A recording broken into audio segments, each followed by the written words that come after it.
Magagaling ang mga Pilipino mag-aaral, kaya tayo na mag-aral ulit tayo ng subject-verb agreement. Kaya lang ibang rules na naman ito. So ano yung principle ng subject-verb agreement na lesson natin ngayon? Ito yon. Intervening words following the subject do not affect the number of the subject. So ano yung mga intervening words? Ito yon. In addition to, as well as, ito yon. Including and together with. So, paano natin susundan itong principle na ito? Ito yon. Example, the coach,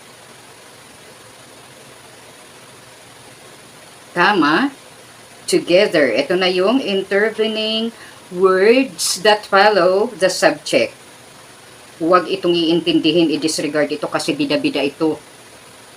Hindi naman siya kasali.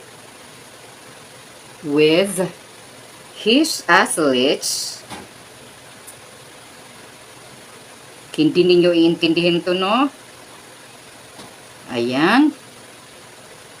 O, kita nyo, is joyful. Alin dito yung subject? Ito syempre na the coach. Alin si verb? Ito na is.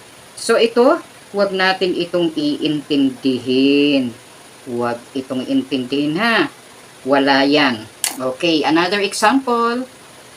The father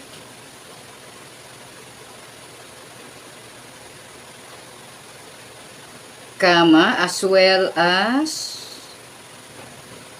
his sons works. O, kita nyo, S form of the verb, hard. Bakit S form of the verb? Kasi yung the father, kulangan na naman ng R. The father is singular third person. Ito yung subject. No? Singular third person, kaya dapat ang gagamitin natin ay works.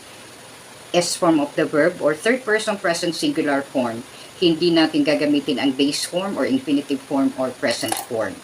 Ito, ang sunod natin. The athletes,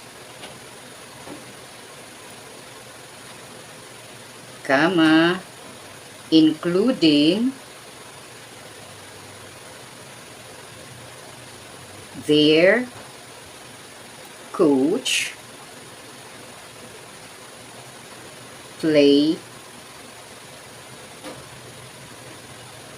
alertly. Alin dyan si subject? Itong the athletes, plural noun or plural subject.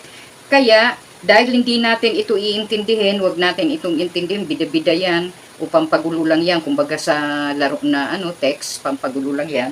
Kaya intindi natin yung verb.